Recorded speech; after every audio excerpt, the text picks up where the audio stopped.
देवता कौन माना जाएगा? सबसे पहले पूजा किसकी होगी? मैं जा रहा था, सब लोग जा रहे थे, अपने अपने साधन से जा रहे थे।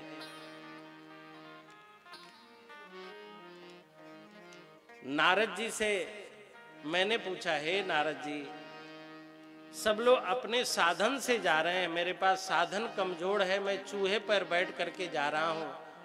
त्रैलोक्य की परिक्रमा करके जो सबसे पहले आ जाएगा वही सर्वप्रथम पूज्य हो जाएगा। मेरे पास साधन कमजोर है, मैं चाहता तो हूं कि सर्वप्रथम मेरी ही पूजा हो, लेकिन साधन नहीं है, इच्छा है। तो नारद जी ने कहा कि राम नाम लिख लो और राम नाम की परिक्रमा कर लो, अथवा भोलेनाथ और पार्वती जी आपके माता पिता हैं, उनकी परिक्रमा कर लो, क्योंकि माता पिता में और राम नाम में त्रैलोक्य का वास होता है।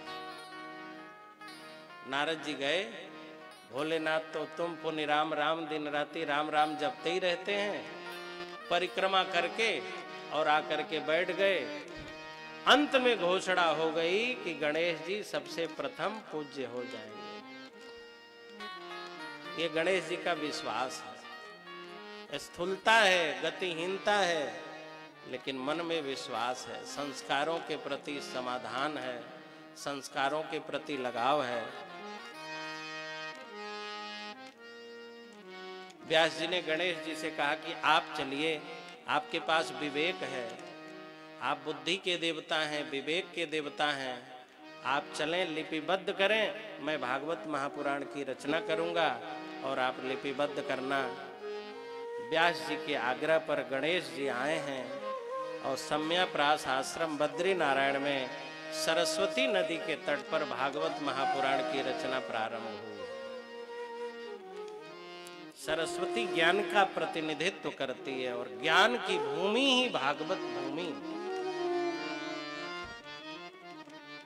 अयोध्या वैराग्य की भूमि है, मानस की, राम की जन्मभूमि और रामचरित्र मानस की जन्मभूमि अयोध्या है, और भगवान कृष्ण की जन्मभूमि जमुना का तट मथुरा है, और भागवत महापुराण का की जन्मभूमि का तट सरस्वती, ज्ञान की नदी, ज्ञान में ही भागवत महापुराण की रचना हुई है। ये मूर्खों के लिए नहीं है, ज्ञानियों के लिए। गणेश जी गए हैं और शर्त रख दिया, मेरी लेखनी रुकनी नहीं चाहिए। व्यास जी ने भी शर्त रख दिया, तो बिना समझे लिखना मत। और व्यास जी श्लोक बोलने लगे और गणेश जी लिखने लगे। पहला श्लोक भगवान वेदव्यास ने लिखाया,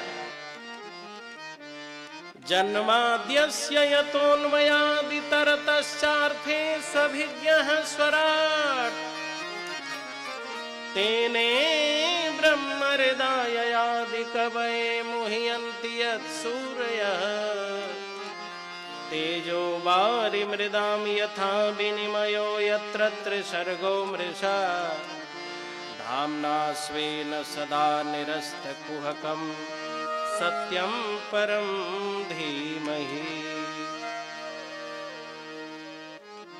गणेश जी ने तुरंत लिख दिया, धर्मः प्रोज्झित कैतवोत्र परमो निर्मत शराणाम सताम, तुरंत लिख दिया।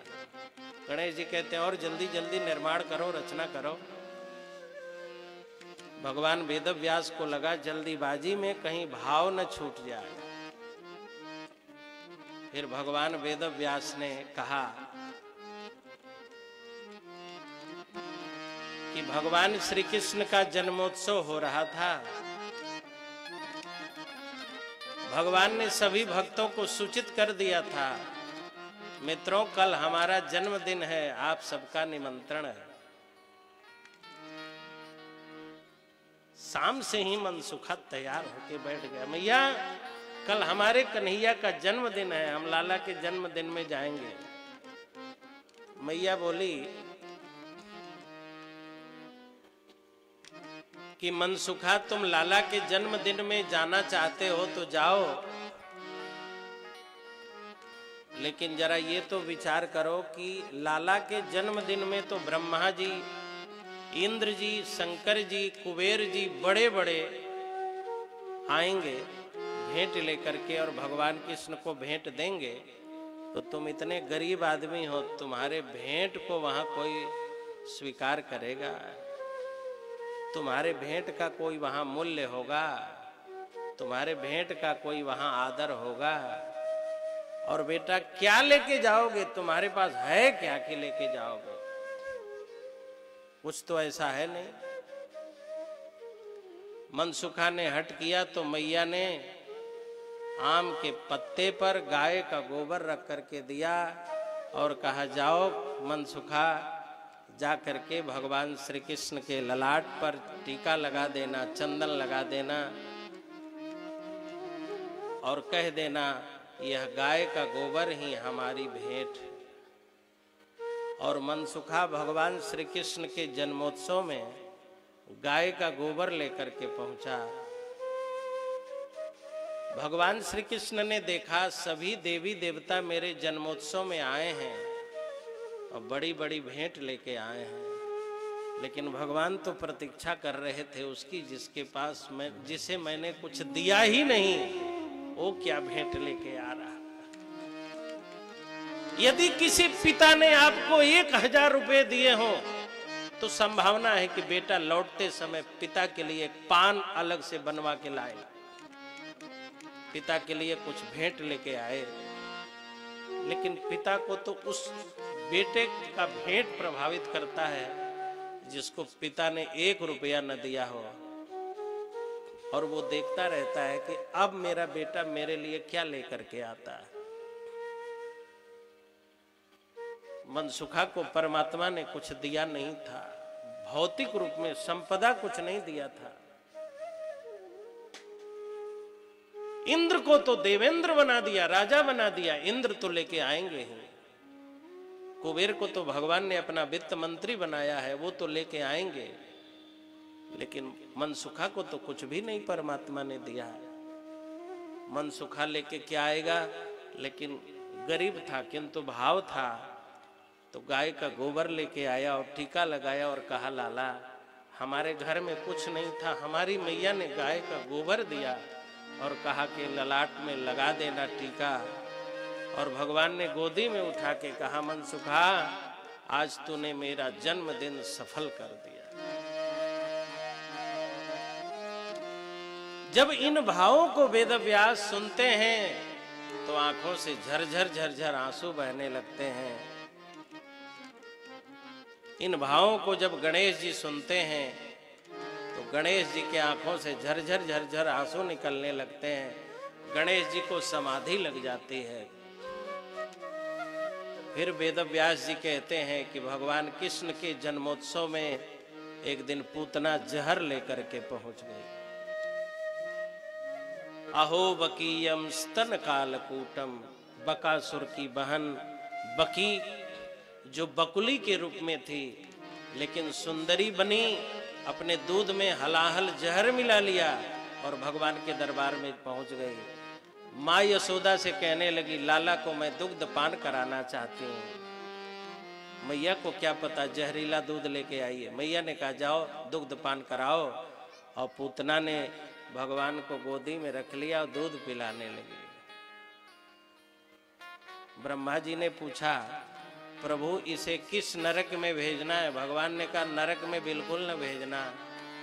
अरे इसके पास जो ले है था कम से कम लेके मेरे दरबार में उपस्थित तो हुई है। कम से कम जो था वो लेकर के आई। तो इसके पास जो था ये लेके आई। अब तो देखना ये है कि जो मेरे पास है मैं दे पाता हूं कि नहीं दे पाता हूं। अच्छा, हम लोग ऐसा नहीं कर सकते। अभी हमें कोई गाली देने लगे तो हम गाली ही देंगे, श्लोक तो नहीं पढ़ेंगे ना। अब आप लोग अरे बोलो ना। कोई आपको लाठी दिखाने लगे तो क्या आप फूल का माला उसे पहनाने जाएंगे? ये तो संसार का नियम है कि जो आपके साथ जैसा करता है आप भी उसके साथ वैसा करते हो। नीति भी कहती है, सठे साठ्यम समाचरे। लेकिन जगत की नीति तो यही कहती है, लेकिन जगदीश की नीति इससे पृथक। जगदीश की नीति तो भागवत में लिखी है। खीजे पर मुक्ति दई, रीझे दीन है लंक। विभीषण के ऊपर प्रसन्न हुए तो लंका का राजा बना दिया। अब पूतना के ऊपर नाराज हो गए कि मेरे जन्मदिन में जहरीला दूध लेके आई हो, दूध को दूषित कर दिया, नाराज हो गए। कहां भेजा? रीझे पर खीझे पर मुक्ति दई,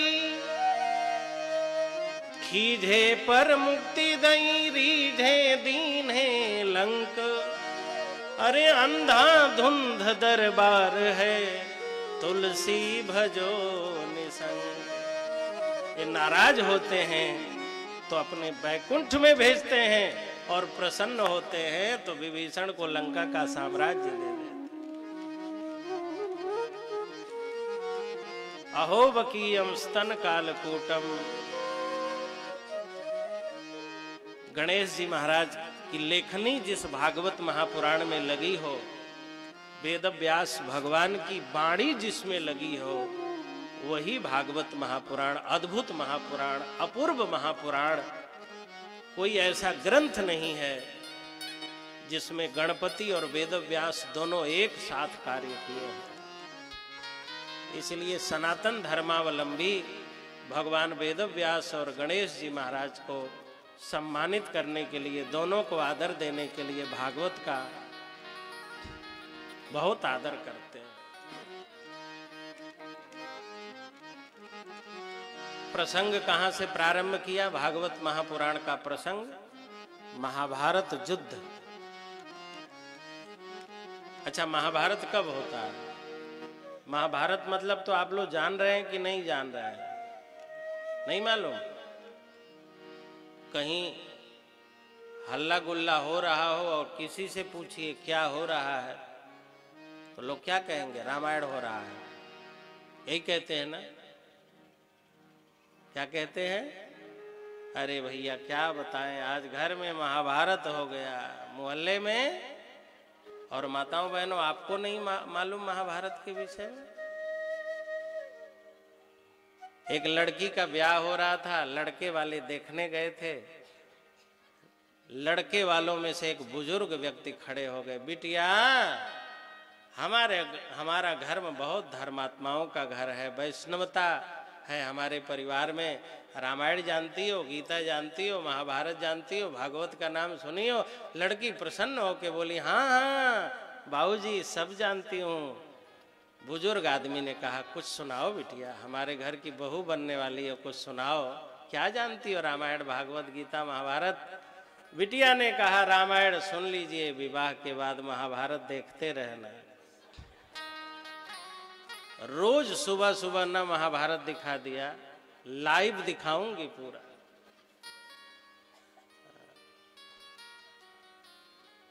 पूरा लाइव दिखाऊंगी महाभारत का। महाभारत कब होता है? जब वानप्रस्थ के समय में कोई इंद्रप्रस्थ पाने की कामना करता है। उम्र हो गई वानप्रस्थ की और इच्छा इंद्रप्रस्थ की। कोई भाई भाई को जब लूट लेना चाहता है, जो मेहनत से नहीं बेईमानी से राजा बनना चाहता है, तब महाभारत का आरंभ होता है। जब अयोग्य लोग गद्दी पर बैठाए जाते हैं, जब अयोग्य लोग अयोग्य व्यक्ति का चयन करते हैं, तब महाभारत होता है। धृतराष्ट्र हस्तिनापुर का राजा बनने लायक था ही नहीं, अंधा था, लेकिन दुर्भाग्य से राजा बना दिया गया। और वो तो अंधा था, अयोग्य था, तो अयोग्य व्यक्ति को योग्य चुनना चाहिए। तो एक तो गलती हो गई, अयोग्य को बनाया गया, और अयोग्य व्यक्ति ने अपने पुत्र दुर्योधन अयोग्य का ही चुनाव किया, उत्तराधिकारी मेरा अयोग्य बनेगा। और जब आप अयोग्य व्यक्ति को चुनते हैं और अयोग्य अयोग्य को चुनता है, तो यहीं से महाभारत का सूत्रपात होता है। राज्य कोई प्राइवेट लिमिटेड नहीं है कि आप किसी का चयन कर लेंगे। राज्य तो सार्वभौमिक है और ये परमात्मा का है, जनता जनार्दन का है। व्यक्तिगत कोठरी में किसी का अधिकार हो, लेकिन राज्य पर तो सर्वथा योग्य व्यक्ति को बैठाना चाहिए, क्योंकि उसके एक निर्णय से पूरे राज्य का निर्धारण होना है। उसकी एक गलती लाखों लोगों के जीवन को बर्बाद कर सकती है, उसकी एक अच्छाई लाखों लोगों का कल्याण कर सकती है। दुर्भाग्य हुआ जब धृतराष्ट्र का चयन किया गया। चाहिए तो यही कि धृतराष्ट्र पक्षपात न करते और सभी बच्चों का ध्यान रखते, लेकिन दुर्योधन के प्रति मोह बढ़ गया, युधिष्ठिर के प्रति सम्मान घट गया। युधिष्ठिर और पांडवों का धन दुर्योधन ले लेना चाहता था। कोई अपने मेहनत की कमाई से राजा नहीं बनेगा, तो भाई और परिवार का लूट करके कोई राजा नहीं बन सकता। एक परिवार में दो भाई थे, एक चालाक था, एक परम सीधा साधा। घर में कुछ था भी नहीं, एक भैंस थी और एक कंबल था। रोज कुछ न कुछ तनाव हो जाता था, तो पंचायत ने कहा भाई बंटवारा कर लो और आराम से रहा करो, रोज रोज लड़ा मत करो। तो दोनों भाई बैठे हैं बंटवारा करने, किसी को बुलाया नहीं। जो चालाक भाई था उसने कहा चलो पहले भैंस में बंटवारा करते हैं। चालाक ने सीधे वाले भाई से कहा कि भैंस का अगला हिस्सा तुम्हारा और पिछला हिस्सा हमारा, मतलब खिलाओगे तुम और दूहेंगे हम। कहा चलो, वो सीधा आदमी था, वो जान ही नहीं पाया। चलो कंबल का बंटवारा किया जाए। माघ का महीना था, ठंडी का समय था। जो चालाक था उसने कहा कि दिन में लोग आते जाते रहते हैं, जरूरत रहती है, दिन में कंबल तुम्हारा और रात में कंबल हमारा। तो जो सीधा आदमी था वो दिन भर कंबल बेचारा संभारे, और जैसे रात हो ठंडी हो तैसे चालाक वाला लेके ओढ़ के सो जाए, और दिन भर भाई भैंस को खिलाए, और दूहने का समय हो तो चालाक भाई तुरंत दूह ले। अब जो सीधा था अपने गुरुजी के पास गया, गुरुजी हमारे चालाक भाई ने तो दिन भर कंबल ले लिया, रात में दिन भर हमको दे देता है, रात में स्वयं ले लेता है, खिलाता पिलाता हूं मैं, दूध वो निकाल लेता है।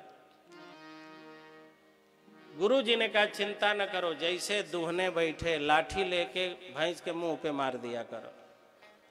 और जैसे दूहने आया, गुरुजी ने सिखा दिया था, उठाया लाठी तैसे भैंस भागी। और कंबल का क्या करें?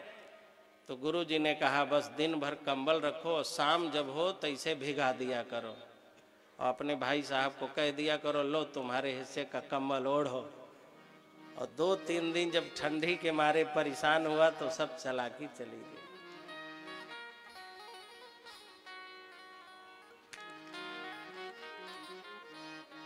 भगवान वेद व्यास कहते हैं दुर्भाग्य तो उस दिन आया जब दुर्योधन ने और पांडवों ने जुआ का खेल किया, और जुआ के खेल में पांडव हार गए, और हारे हुए पांडव द्रौपदी को दांव पर लगा बैठे। द्रौपदी ने देखा अब मेरा अपमान होगा, तो द्रौपदी ने भगवान श्री कृष्ण को बुलाया और कहा कि हे प्रभु, मैं अंधों की सभा में बैठी हूँ, और ये अंधों की सभा है, इस अंधों की सभा में हमारा अपमान होने जा। भगवान ने पूछा अंधों की सभा कैसे? द्रौपदी ने कहा कि राजा को भविष्य दृष्टा दूरदृष्टा होना चाहिए। समाज इतिहास लिखेगा, विद्वान इतिहास लिखेंगे, और लिखा जाएगा एक अंधा राजा हुआ जिसके राज्य में उसके बहू की साड़ी खींची गई और राजा चुपचाप देखता रहा। अरे ये राजा आंखों का ही अंधा नहीं है, ये विवेक का भी अंधा है। भीष्म पितामह भी अंधे ही हैं। कौरवों की सभा में बैठे हैं और ये नहीं सोच रहे हैं कि भविष्य के लोग जब मेरी कविता लिखेंगे तो लिखेंगे कि एक बाल ब्रह्मचारी भी सभा में बैठा था, लेकिन दुर्योधन को रोक न सका। इस कलंक को धो न सकोगे पितामह, जीवन भर तुम्हारे ऊपर ये कलंक लगा रहेगा। महादानी कर्ण, इतने बड़े दानी हो, किस लोभ में एक नारी का अपमान देख रहे हो। दानी को लोभ नहीं होता, दानी वही होता है जो लोभ नहीं करता। आखिर कृपाचार्य, द्रोणाचार्य, अश्वत्थामा, ये सब अंधे नहीं है। अंधा वही होता है जो भविष्य को नहीं देखता। आगे की पीढ़ियां रोएंगी, निंदा करेंगी, इस पे जो विचार नहीं करता है वही अंधा होता है। हमेशा विचार करना चाहिए कि समाज मेरा आकलन और मेरा मूल्यांकन कैसा करेगा, भविष्य कैसा मेरा मूल्यांकन करेगा, समाज में मेरी उपयोगिता क्या है, समाज के कल्याण के लिए मेरा योगदान क्या है। आने वाले समय में कोई ये तो नहीं कह देगा यार इसने समाज को दूषित कर दिया। जो ये विचार नहीं करता और किसी भी प्रकार का कृत्य करता रहता है वही अंधा धृतराष्ट्र है। समझो वही कर्ण है, वही विकर्ण है, वही कृपाचार्य है, जिन्हें भविष्य की चिंता नहीं है। लोग हमें क्या कहेंगे, बहुत लोगों को भविष्य की चिंता नहीं होती। जो आवेग आया, जो आवेश आया वही कर दिया। लोग हमें क्या कहेंगे विचार ही नहीं करते।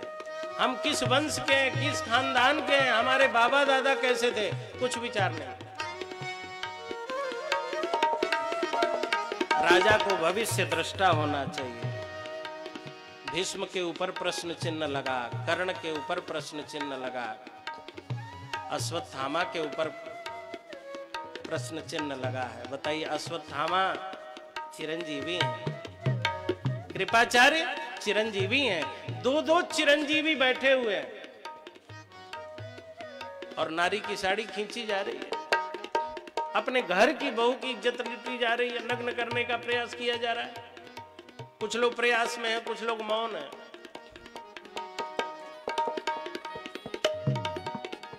द्रौपदी ने भगवान से कहा, हे प्रभु, कलयुग का प्रभाव सबके ऊपर लग गया है।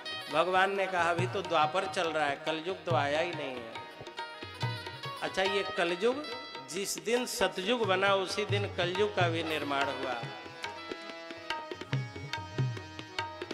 लेकिन ये कलयुग लगा तो बाद में, लेकिन कलयुग वेश बदल बदल के हर युग में रहा। द्वापर युग में कलयुग ही दुर्योधन बन करके आया।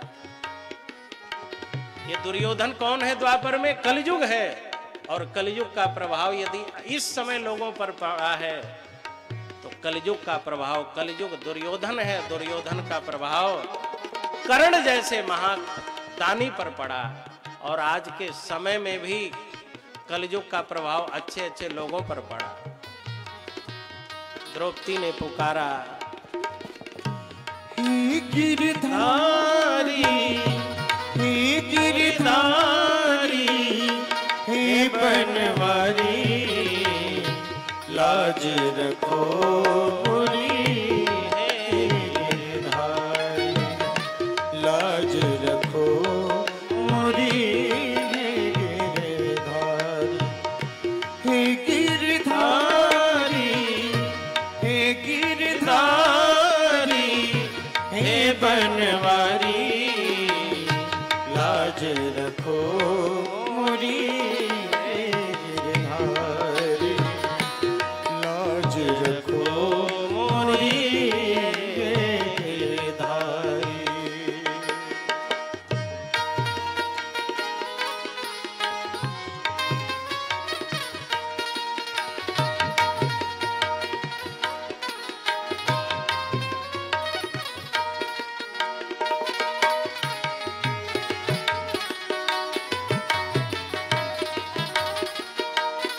दोनों हाथ ऊपर करके श्री राधे।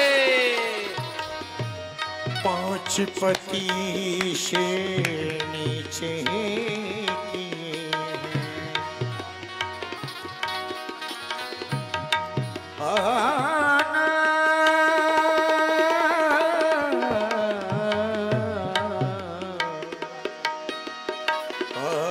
पांच पति से नीचे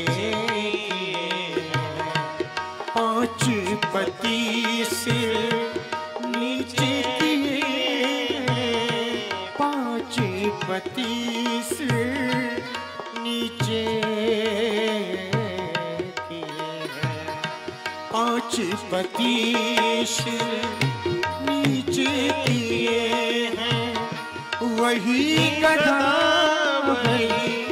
वही गधा वही गांडीवधारी लाज रखो हेरी कुंज बिहारी लाज रखो हेरी हे बनवारी हे बनवारी हे बनवारी